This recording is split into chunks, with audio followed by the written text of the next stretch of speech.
Good morning to all my dear students. How are you all? I welcome you all to online class. So today we are going to learn how to write Hindi Vyanjan sh, sh, sa, ha. So let us begin.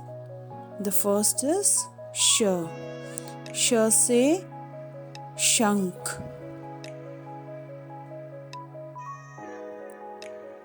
Now the next is sh again. श से षडकोण.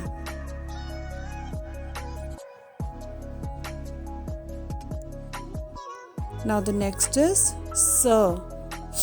स से सेब.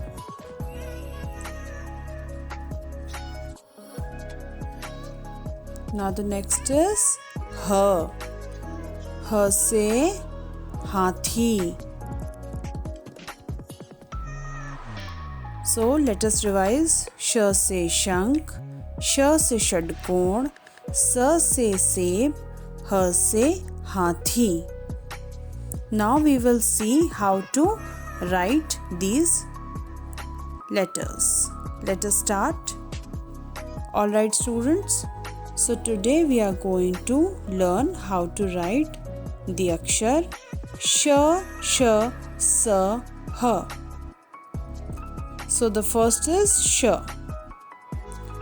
श से शंख, श से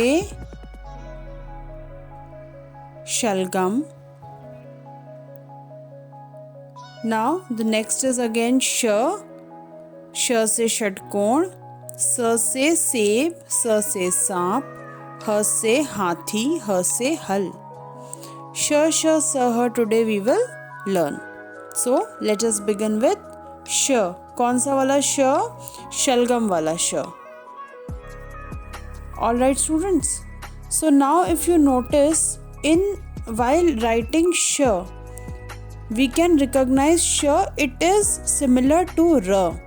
जब हम लोगों ने र बनाना सीखा था पहले, तो श का जो पहला वाला पार्ट है वो र जैसा है. द ओनली डिफरेंस इज श में बॉल होती है और र में नहीं होती है.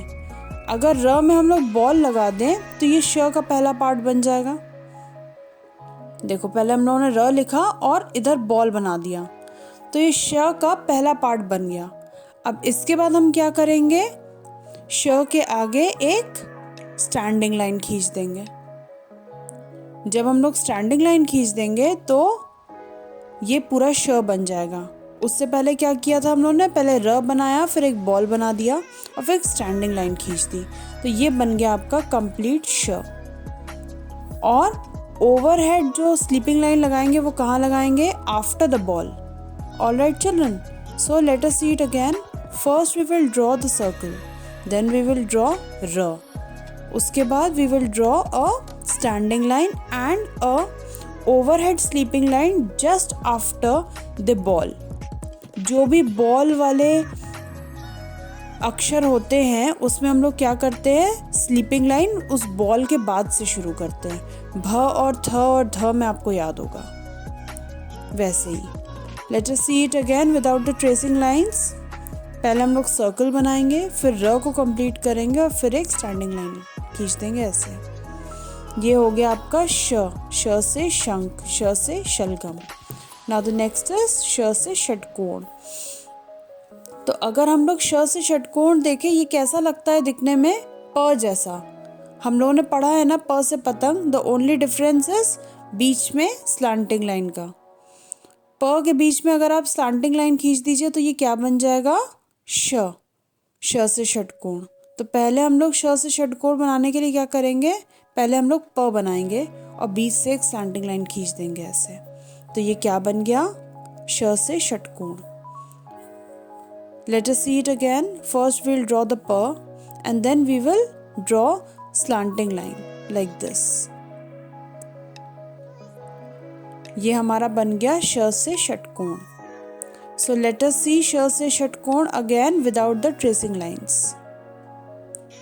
पहले हम लोग प बनाएंगे, फिर स्लैंटिंग लाइन खींचेंगे और उसके बाद एक ओवरहेड स्लीपिंग लाइन. तो क्या हो जाएगा? ये श से षटकोण. Now see it one more time.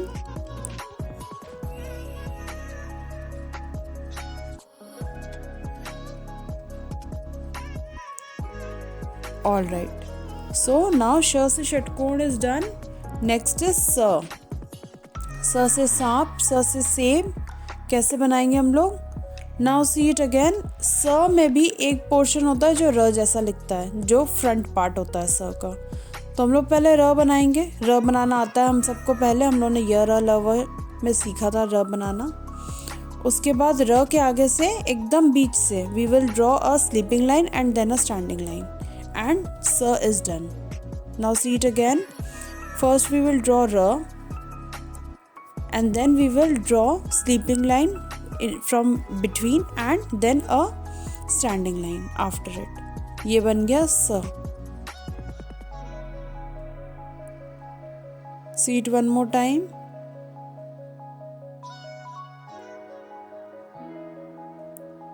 So here we drew it without the tracing lines.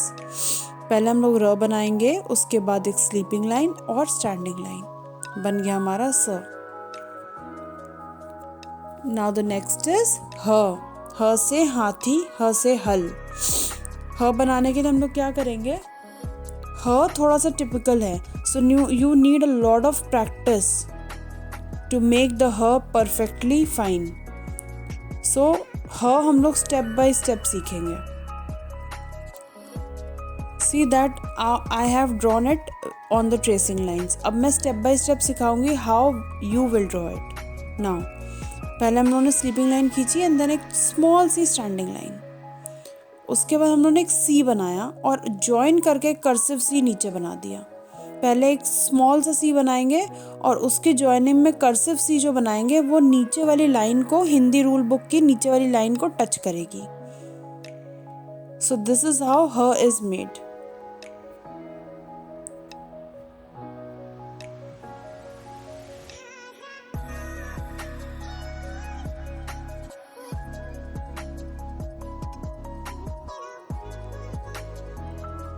We'll see it one more time because her is a little difficult. We have to practice it more time. You will practice her first in your rough copies, then in your workbooks and then in your fair classwork copy so that you can write it properly. Alright children. So this completes your sh, sa, ha. So students, now you have learned these 4 letters, akshars. Now you will practice it in your rough copies so that I can give you assignments based on these 4 letters. Alright children, thank you so much for your time. Make sure that you practice at home, learn at home every day, stay safe and stay happy. Bye-bye.